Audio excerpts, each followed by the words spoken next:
महाराज वृषकेतु की, महाराज परीक्षित की, महाराज वृषकेतु की। सदैव एक दूसरे का साथ देते रहना और स्मरण रखना कि शक्ति बिना उत्तरदायित्व के भान के विनाश लाती है। सदैव अपना उत्तरदायित्व स्मरण रखना।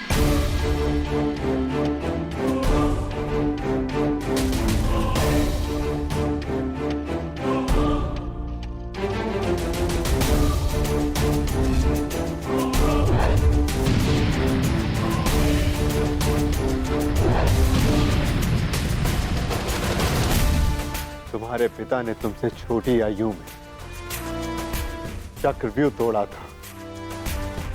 ध्यान रहे, काम, क्रोध, मद, मोह और आसक्ति के चक्र में मत पड़ना पुत्र। हमें तुमसे अनेकों आशाएं हैं।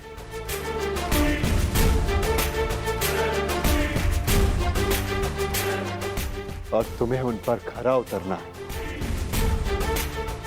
मुझे विश्वास है कि मेरे पश्चात परिवर्तन का अध्याय प्रारंभ होगा। तुम्हारे पिता समाज के लिए प्रेरणा थे। तुम भी उनके जैसे सूर्य बनकर चमकना, उनके यश को और भी अधिक उज्ज्वल करना पुत्र।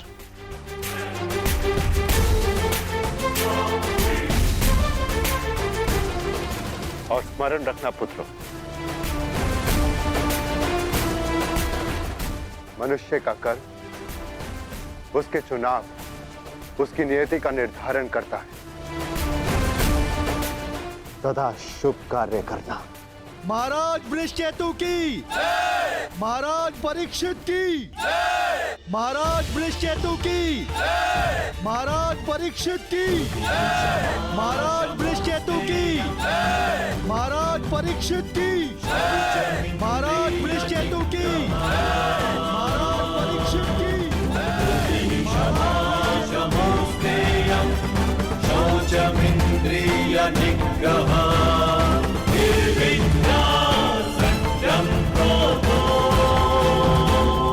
दशकं धर्मलक्षणम् निर्विद्या सत्यं क्रोधो दशकं धर्मलक्षणम् दशकं धर्मलक्षणम्।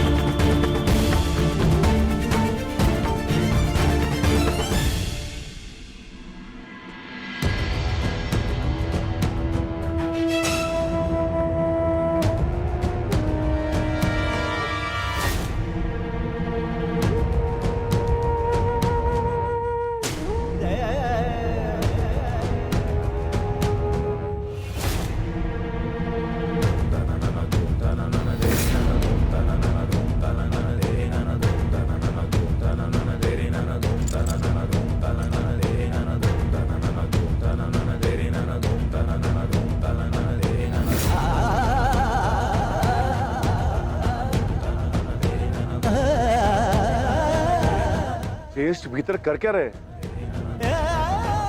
उन्हें भीतर के काफी समय हो गया है। हमें भीतर जाकर देखना चाहिए।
आप इन वस्त्रों में? माधव का संदेश सुनकर भी नहीं समझे अर्जुन। एक समय के पश्चात जब मनुष्य के जीवन का लक्ष्य पूर्ण हो जाता है तो उसकी उपस्थिति सृष्टि का संतुलन बिगाड़ देती है। इसीलिए मैंने यह निर्णय लिया है कि मैं महाप्रस्थान करूंगा।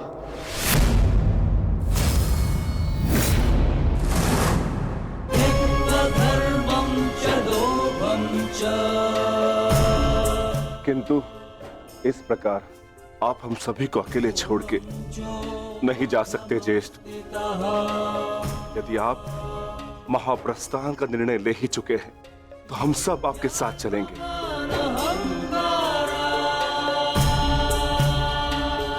क्योंकि जहां आप है ज्येष्ठ, वही हमारा घर है। हाँ ज्येष्ठ, मनुष्य अपनी परछाई के बिना अस्तित्व में कैसे रह सकता है? हम पांचों भाई एक दूसरे की परछाई हैं। हम ना एक दूसरे के बिना रहेंगे और ना ही जिएंगे।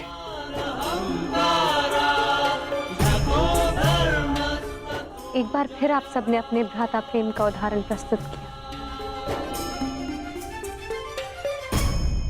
किंतु मेरा क्या आर्य?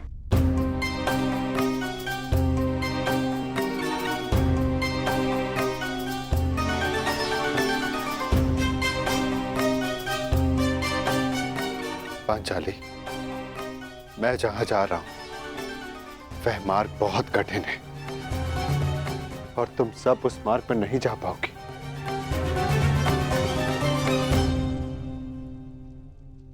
कोई भी मार्ग मेरे जीवन रूपी मार्ग से ज्यादा कठिन तो नहीं हो सकता ना आर्य?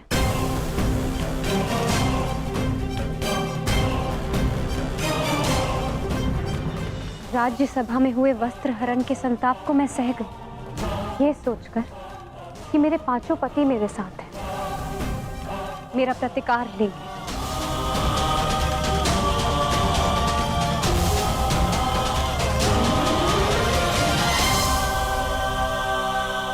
राज्यसभा में हुए वस्त्र हरण के संताप को मैं सह गई, ये सोचकर कि मेरे पांचों पति मेरे साथ हैं, मेरा प्रतिकार लेंगे।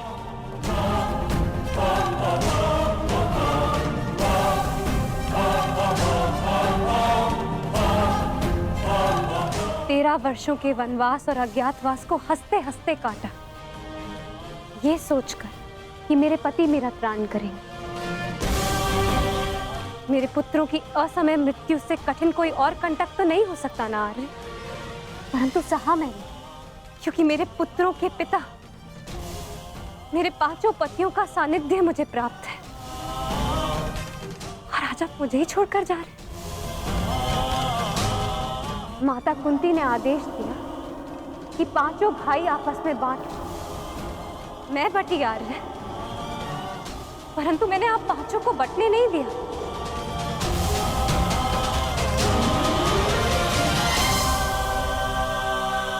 चाहे मार्ग के कांटे हो या पत्थरों की ठोकरें, हम सबका प्रारब्ध साथ है।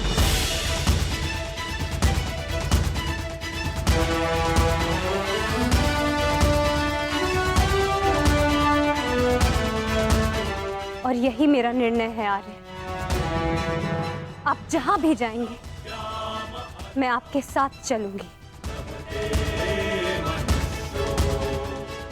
और मुझसे मेरा यह अधिकार कोई नहीं छीन सकता, स्वयं आप भी नहीं।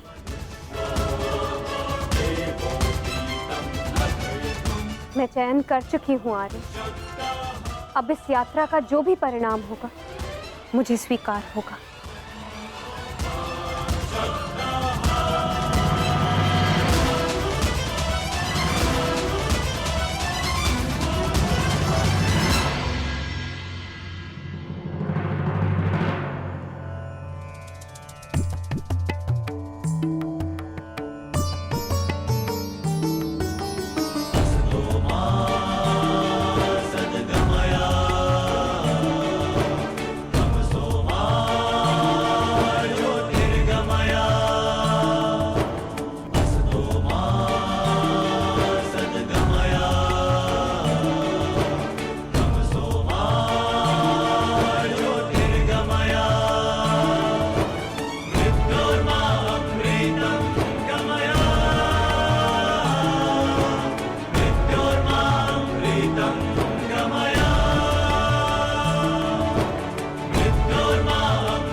मैंने कौरवों और तुम में कभी भी पक्षपात नहीं किया।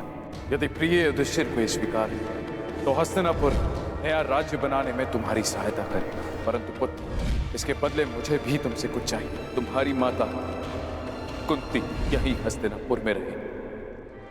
आज तक के इतिहास की सबसे बड़ी, सबसे रोमांचक, मनोरंजक द्यूत क्रीड़ा हम सबके जीवन का सबसे बड़ा खेल होगा। 5 की शक्ति दास हो गई दुर्योधन। युधिष्ठिर भी तुम्हारा दास हो गया। जो विजय संसार के सबसे बड़े युद्ध में नहीं मिल सकती थी, वो युद्ध के चाल में तुम्हारी हो गई। वो शेष है द्रौपद पुत्री पांचाली। पांचाली पांचाली पांचाली पांचाली पांचाली। अब ये द्रौपद पुत्री पांचाली विधिवत तुम्हारी दासी हुई। दुशासन, तुम मेरा अपमान करने वाली उस दासी को अपने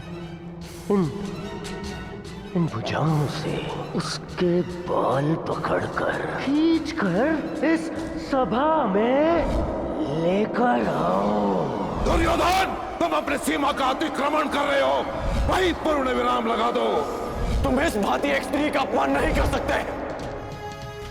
सावधान दुर्योधन। आप अपनी प्रतिज्ञा की सीमा में बंधे हैं पितामह। आप अपने वचन से बंधे हैं आचार्य। और तुम कर्ण, मेरी मित्रता के बंधन में बंधे हो कर्ण। लीजिए ज्येष्ठ आपका आदेश ना मानने वाली दासी। आओ दासी द्रौपदी, आकर मेरी टंगा में बैठो। आओ। वस्त्र हरण करो इस दासी का।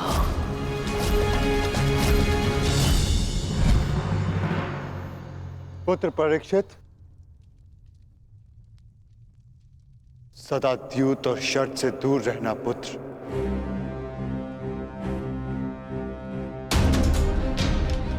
क्योंकि ये मनुष्य को काल के गर्त में पहुंचा देता है।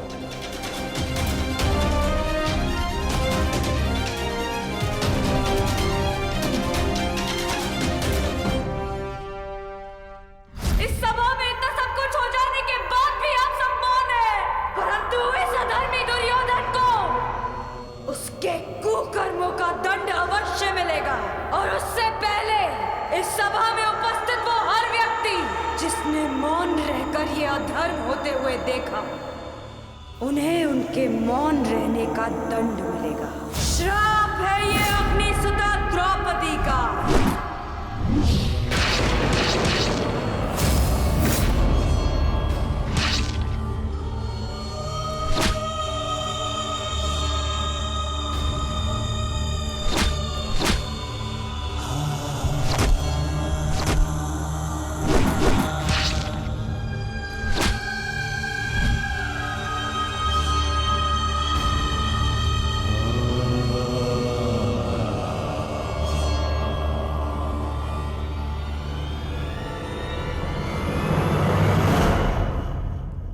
सदा स्त्री का सम्मान करना पुत्र। किसी को भी स्त्री का अपमान न करने देना, क्योंकि स्त्री का अपमान प्रकृति भी नहीं सहती।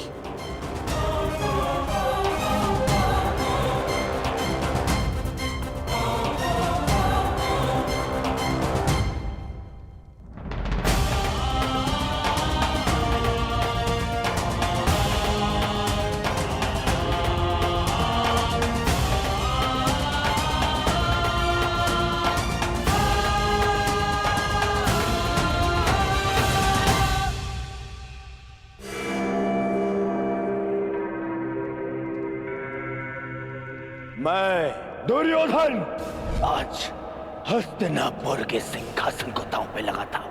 बस दुर्योधन, हस्तिनापुर पर तुम्हारा कोई अधिकार नहीं। तो जिनका अधिकार है मैं उन्हीं से पूछ लेता हूं। पिताश्री, मेरा इस सिंहासन पे अधिकार नहीं। अधिकार है पुत्र, और मैं तुम्हें उस अधिकार का प्रयोग करने की अनुमति देता हूं। यदि एक चौसर इस क्षण बंद न हुई तो परशुराम शिष्य द्रोण के बाणों को कोई नहीं रोक पाएगा। आचार्य द्रोण, आप इस सभा के सभासद हैं और नियम अनुसार सभा के समाप्त होने तक आप नहीं उठेंगे, अन्यथा आप दंड के पात्र होंगे। स्मरण रखना पुत्र, राजा वो नहीं जो राज्य की सीमा के पार देख सके। राजा वो है जो प्रजा की आंखों की सीमा में आए एक आंसू को देख सके।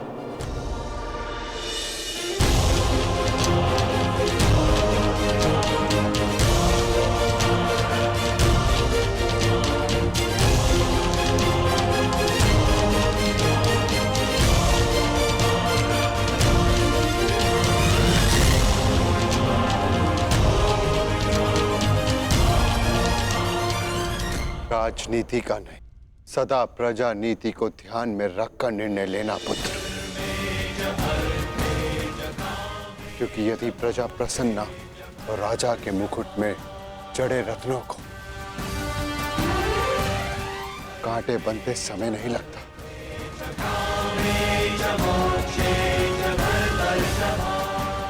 धर्म के साथ शासन करना,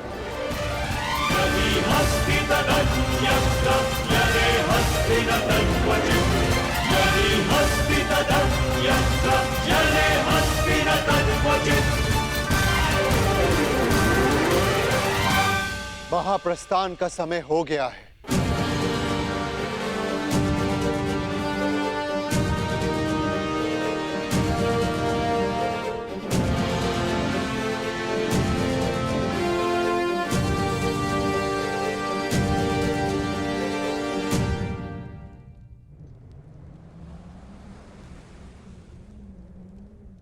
वानप्रस्थ में प्रस्थान करने का समय आ गया है।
प्रणिपात पिताश्री।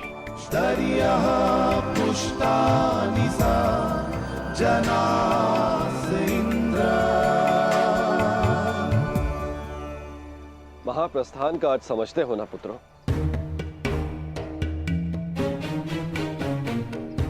महाप्रस्थान का अर्थ है कि तुम इस संसार को त्याग कर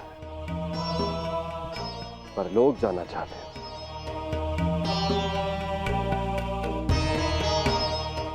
परंतु स्मरण रहे, यह मार्ग इतना सरल नहीं है पुत्रों। हमारे समक्ष अनेक विपदाएं, अनेक समस्याएं उत्पन्न होंगी।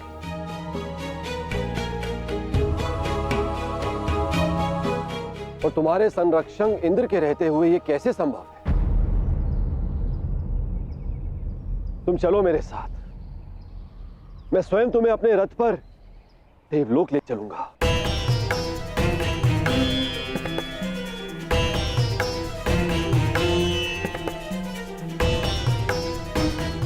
आपका हमारे प्रति ये प्रेम गदगद कर देने वाला है इंद्रदेव,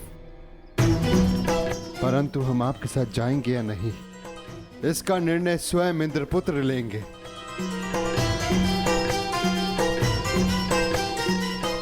अर्जुन, निर्णय तुम्हारा है।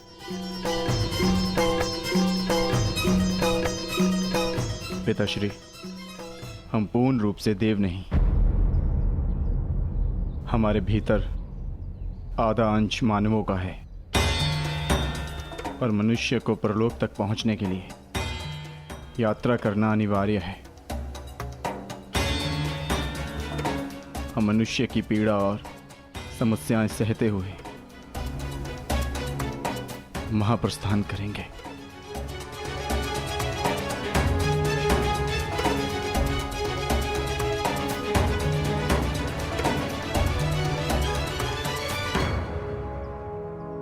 मुझे तुम पर गर्व है पुत्र।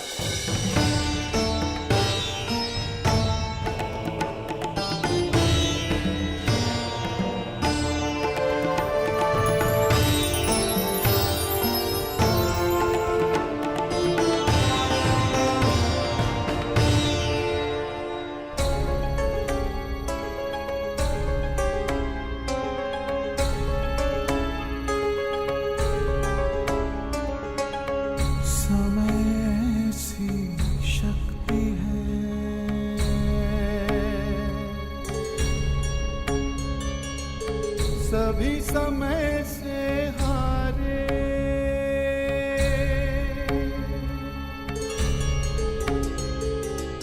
समय सी शक्ति है, सभी समय से हारे। राजा हो या रंग सभी बनते रहे बेचारे।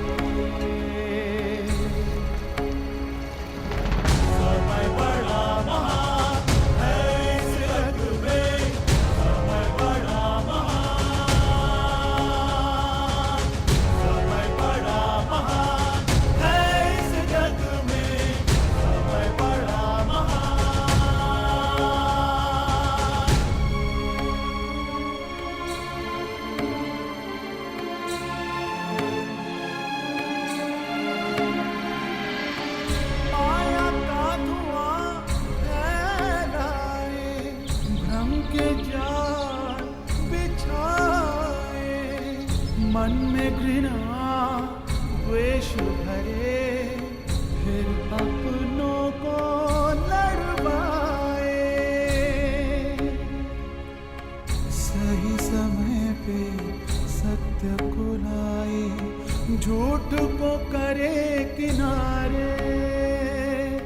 राजा हो या रंक सभी बनते रहे बेचारे।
देखिए ना ज्येष्ठ, कब से ये कुकुर हमारा पीछा कर रहा है।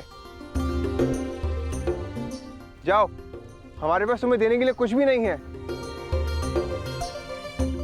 प्रतीत होता है कि आर्य नकुल के रूप पर मोहित हो गया है।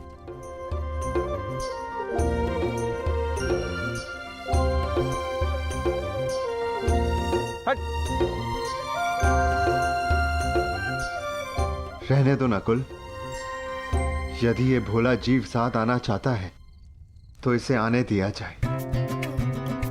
मनुष्य की अंतिम यात्रा में जो साथ दे, उससे सच्चा सह यात्री और कोई नहीं। और फिर क्या पता, इस कुकुर को भी इसका लक्ष्य प्राप्त हो जाए। आने दो।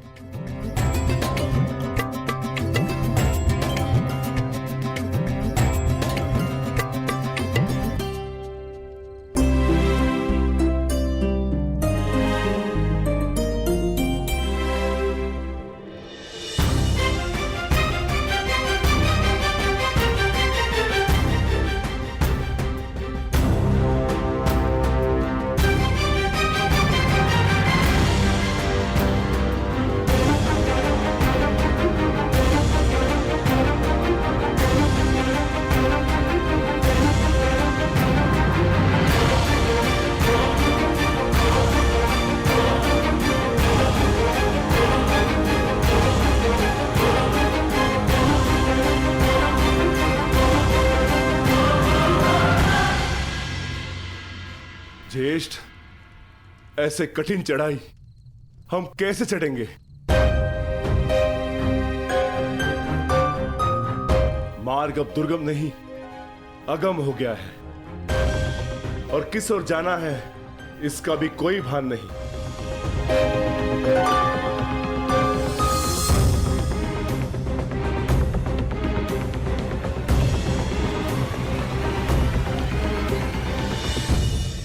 हमें कैलाश पर जाना है भीम, और अब वही मार्ग दिखाएंगे जो कैलाशपति हैं।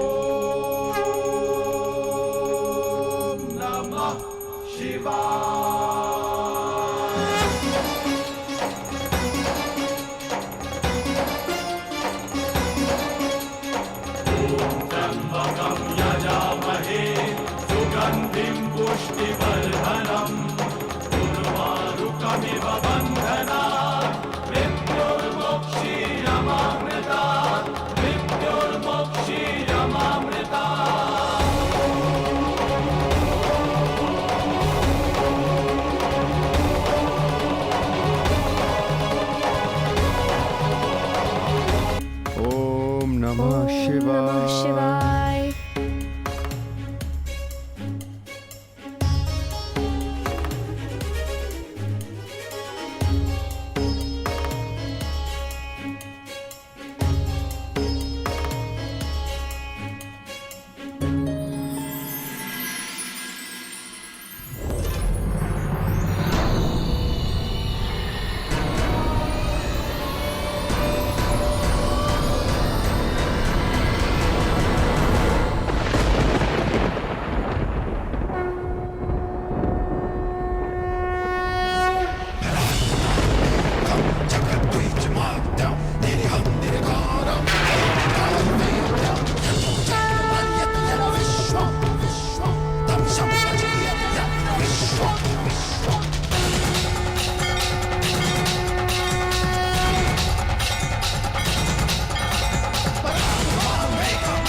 प्रणिपात महादेव।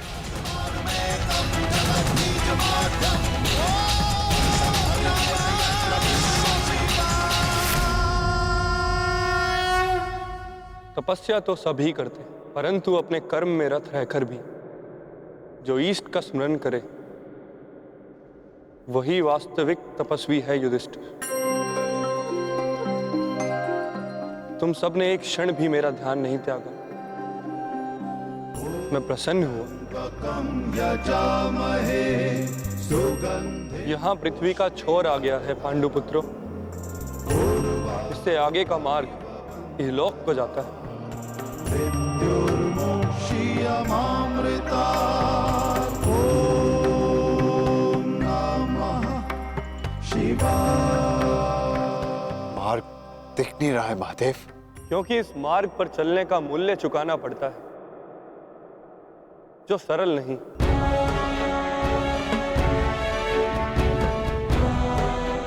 इस मार्ग पर जाने के लिए सब कुछ त्यागना पड़ता है, वो सब जिसकी आवश्यकता उस लोक में नहीं। हर भाव, हर गुण, हर अवगुण, हर शक्ति, सब कुछ त्यागना होगा।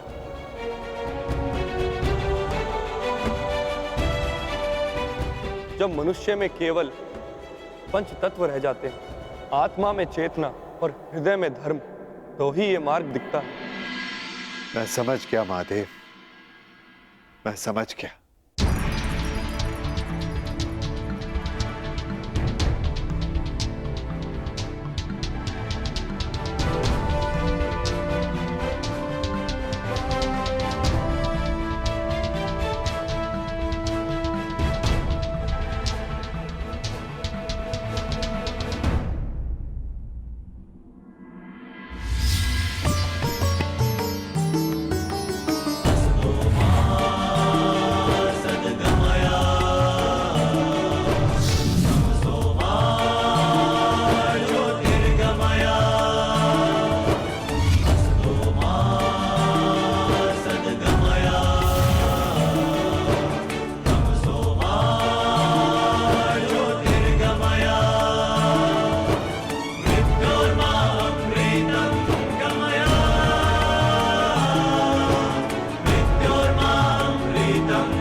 इस यज्ञ कुंड में अपना हर भाव, हर शक्ति समर्पित कर दो पांडुपुत्रों।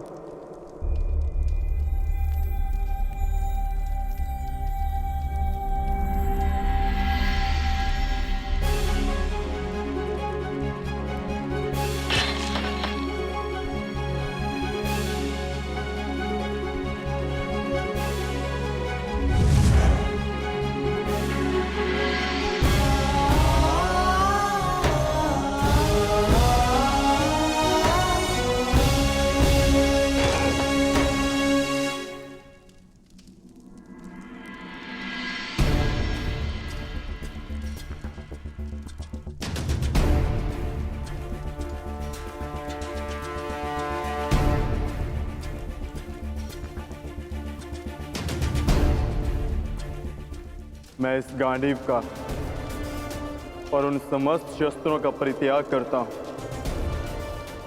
जो मैंने देवों से पाए।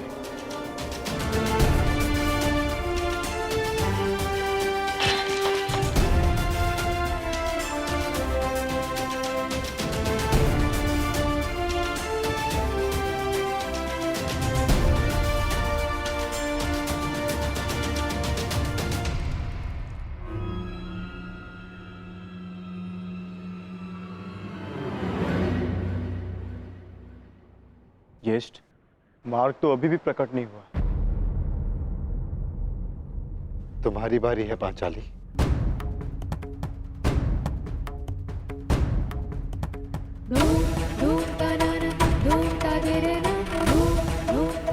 ना ही मेरे पास कोई अस्त्र है और ना ही कोई शस्त्र, परंतु मैं अपने हृदय की अग्नि, अपनी सभी आकांक्षाओं और सभी भावनाओं को इस पवित्र अग्निकुंड में समर्पित करती हूँ।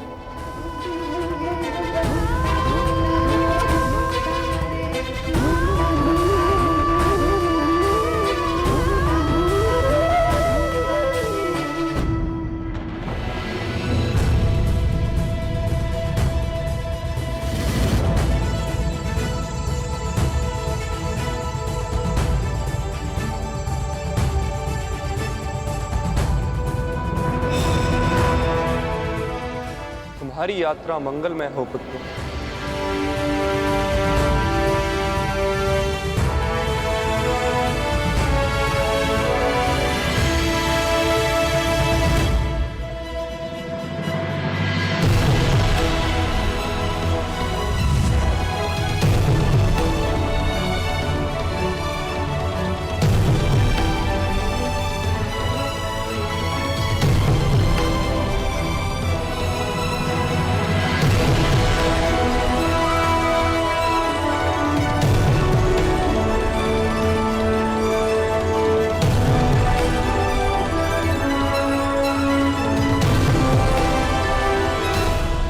ये क्या कर रहे हैं ज्येष्ठ?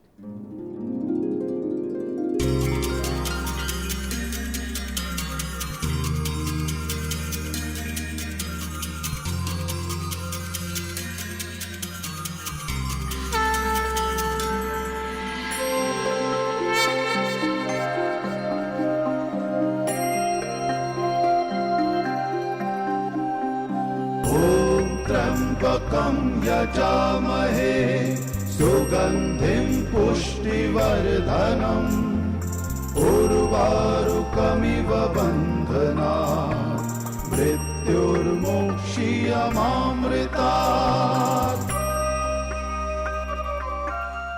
यहाँ महादेव ने हमें जीवन का अर्थ समझाया है। सुगंधिं पुष्टिवर्धनम्। अब से इस स्थान को केदारनाथ के नाम से पुकारा जाएगा।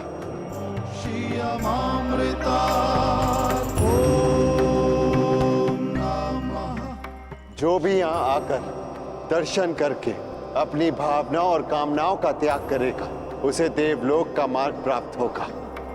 शिवा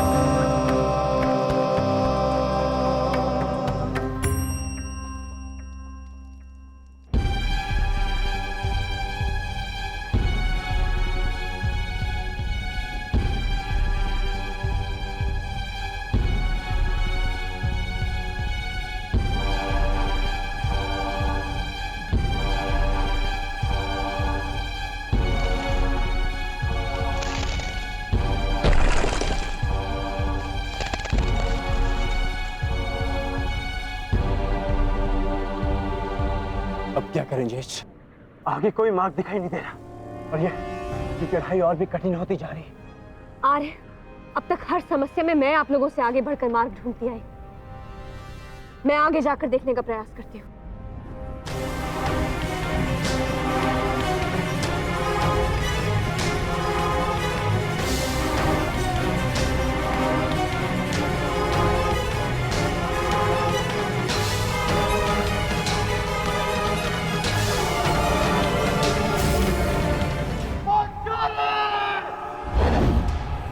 पांचाली!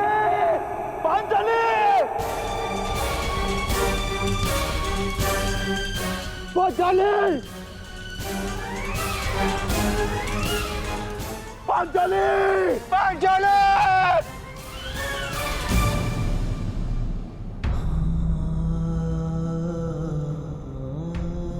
ये क्या हो गया ज्येष्ठ? पांचाली सदैव के लिए हमें छोड़कर चली गई। नहीं नकुल, ऐसा नहीं हो सकता। मैं इन सारे पर्वतों को नष्ट करके पांचाली को निकाल लाऊंगा। चाँद भीम, शांत रहो, यही नियति है और हमें इसका सम्मान करना चाहिए। नियति? कैसी नियति ज्येष्ठ? महादेव ने कहा था ना कि इस यात्रा पे चलने से पूर्व हमें अपना सब कुछ त्यागना होगा। अपना हर एक भाग, गुण, सब कुछ। चलो अनुजा, आगे बढ़।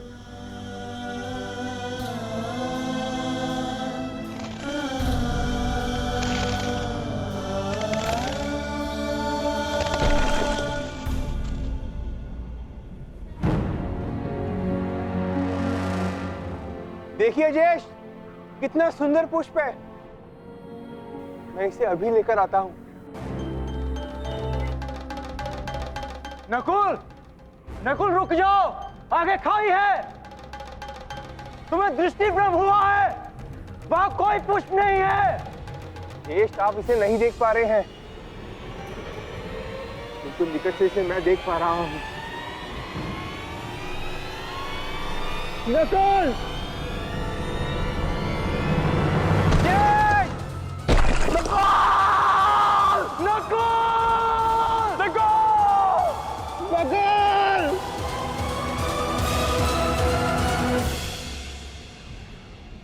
यही नकुल की नियति थी। उसे स्वयं की सुंदरता से बड़ा मोह था और वो सुंदरता के मोह से ही अंत को प्राप्त हुआ। वो अपने मोह के भाव को नहीं त्याग पाया और इसी कारण उसका अंत हुआ। आगे बढ़ो अनुजा, यात्रा भी शेष है। आओ।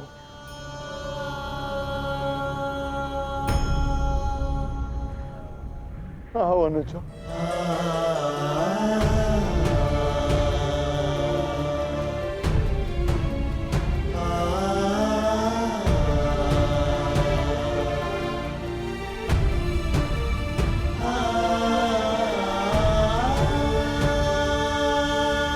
सहदेव, नकुल, मैं यहां हूं। नकुल,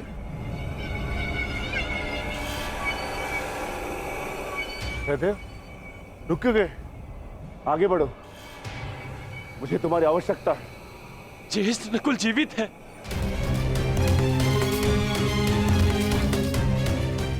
ज्येष्ठ, मैं उसे सुन सकता हूं। मैं उसे लेकर आता हूं। अनुज, देखो, ये तुम्हारा भ्रम है। भ्रम? भ्रम में तो आज तक आप हमें रखते आए हैं ज्येष्ठ, क्योंकि आपने कभी हमसे प्रेम किया ही नहीं। आपके सहोदर नहीं है ना हम? सौतेले भाई अंत तक सौतेले ही होते हैं।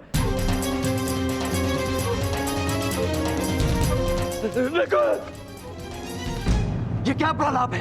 ये क्या कह रहे हो तुम? सत्य कह रहा हूं। आपको नकुल के जाने का कोई दुख नहीं, क्योंकि मैं और वो आपके सगे भाई नहीं है। नहीं सहदेव, ये क्या? किंतु वो मेरा सगा भाई है और उसके बिना मैं यहाँ से नहीं जाऊंगा। नहीं सहदेव, नहीं, ऐसा कुछ नहीं है। नहीं चाहिए, नहीं चाहिए आपकी सहायता। सहदेव, आप तीनों तो चाहते ही नहीं कि वो बचे। मैं अपने भाई को स्वयं बचाऊंगा। सहदेव!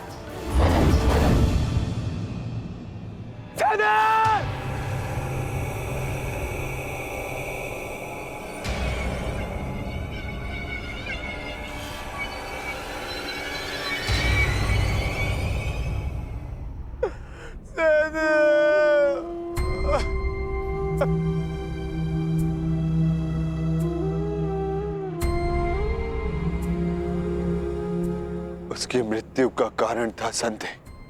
वो अपने मन से संदेह को नहीं त्याग पाया और नकुल के संसार से जाने के पश्चात उसे पाने के लोभ ने इसके प्राण हर लिए। आगे बढ़ो, जाना सबको वही है। कर्म क्या होता है ये नियति निर्धारण करेगी।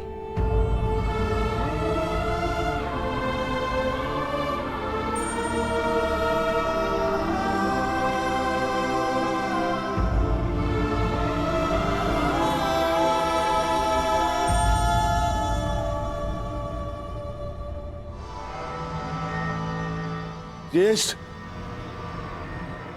आगे कुछ भी दिखाई नहीं दे रहा है।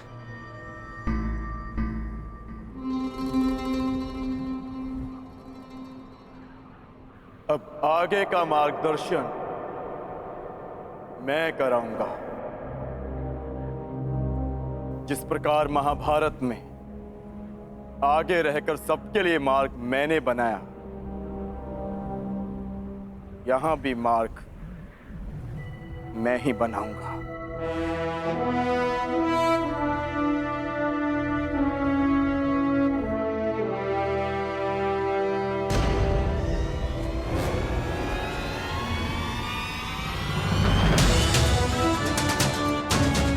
तो बहुत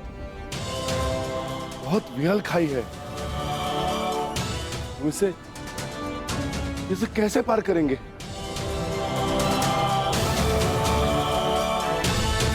इसे पार करना कौन सी बड़ी बात है भ्राताश्री।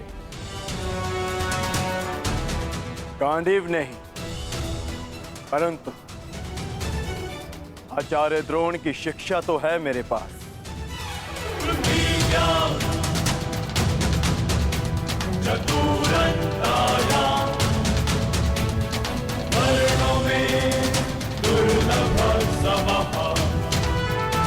इच्छास्त्र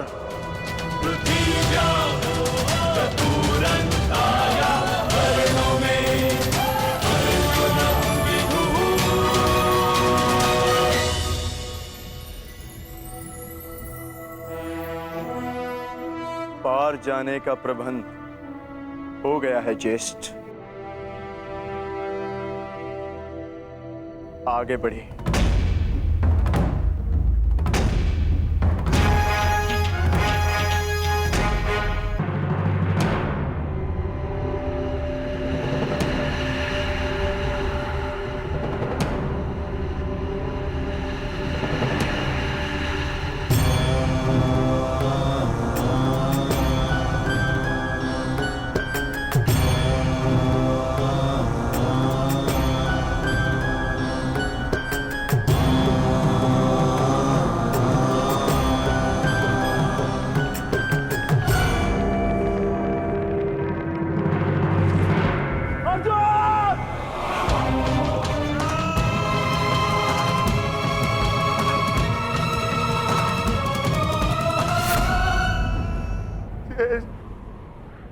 अब अर्जुन क्यों?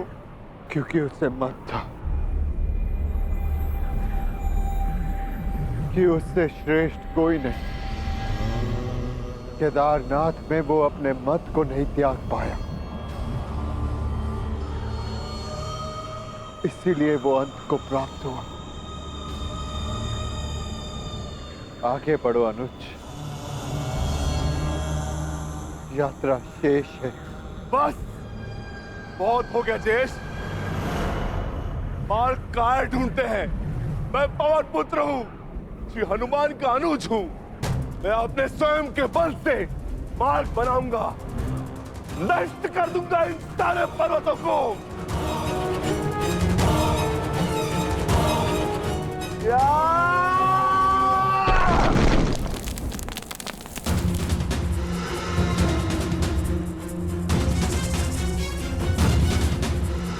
आगे बढ़िए ज्येष्ठ।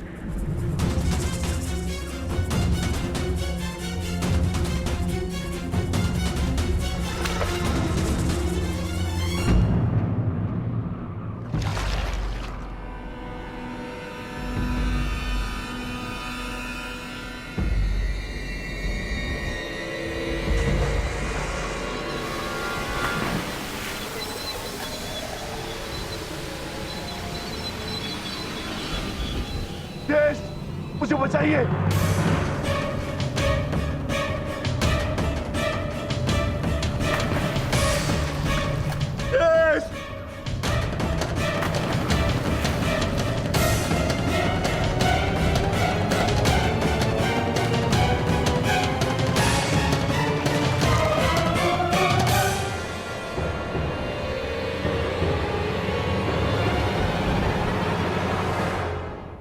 क्षमा करना भीम, तुम महाबली पवन पुत्र भीम हो, अपनी सहायता करने में सक्षम हो, परंतु ये भोला कुकुर अपनी सहायता नहीं कर सकता, इसीलिए मैंने इसे बचाया। मैं समझ गया ज्येष्ठ, मेरा अंत आ गया है, परंतु इससे पूर्व मैं अपने अंत का कारण जानना चाहता हूं। ज्येष्ठ बताइए। क्रोध, तुम्हारा क्रोध भयंकर था विक्रोधन। तुमने क्रोध में उनके भी प्राण लिए जिन्होंने कोई दोष नहीं किया था, और आज तुम्हारे अंत का कारण क्रोध ही है। तुम्हें शांति मिले अनुज। धर्मं च लोभं च मोहं चोषमस्थितः युध्याधमानहङ्कारा यतो धर्मस्ततो जयः।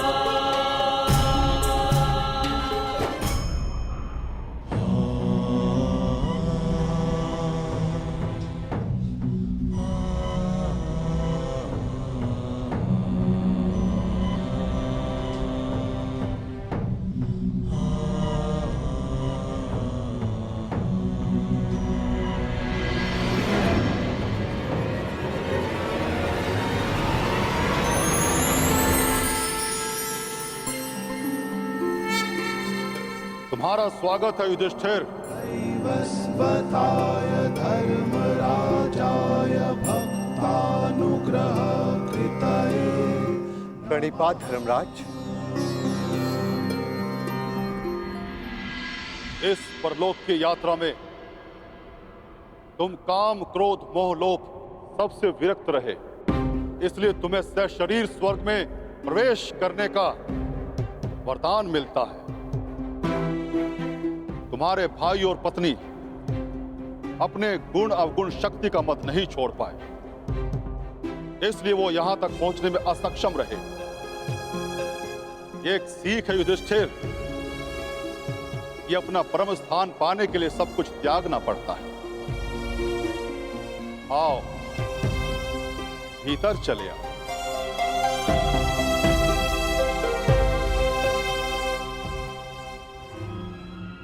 आओ मित्र, भीतर चले। तुम इस कुकुर को अंदर नहीं ले जा सकते युधिष्ठिर।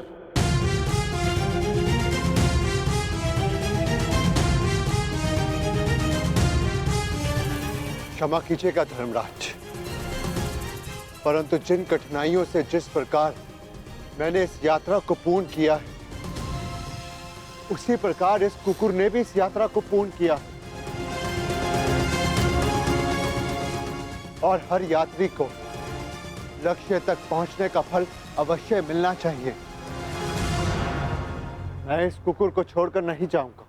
जो अंत तक साथ दे वही धर्म है, और इस नाते ये कुकुर मेरा धर्म है। मैं युधिष्ठिर अपने धर्म को त्याग कर स्वर्ग की कामना भी नहीं कर सकता धर्मराज। आप आज्ञा दें, मैं लौट जाऊंगा।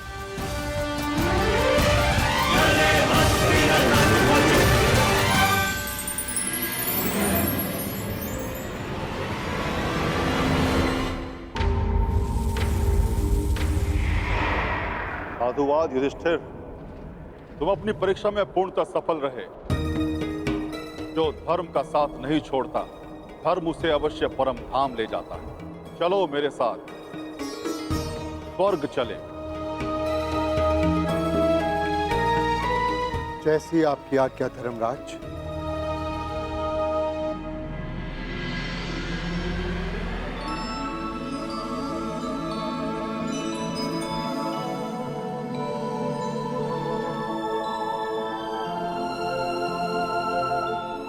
आओ युधिष्ठिर आओ। इस स्वर्ग में तुम्हारा स्वागत है।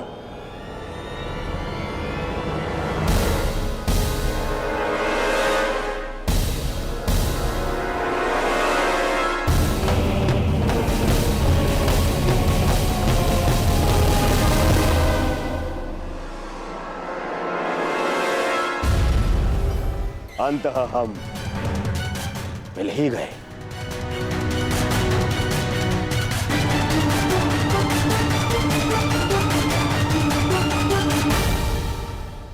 अरे किंतु तुम अकेले क्यों आए? तुम्हारे बाकी पांडव और पांचाली उन्हें कहां छोड़ाए? उन्हें साथ नहीं लाए? अरे कहीं ये भय तो नहीं था कि मैं दोबारा तुम्हारे भाइयों को दास बना दूंगा और द्रौपदी को दासी। हाँ?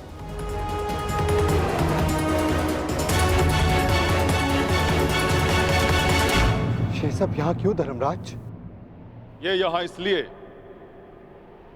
क्योंकि इन्हें युद्ध में वीरगति प्राप्त हुई थी।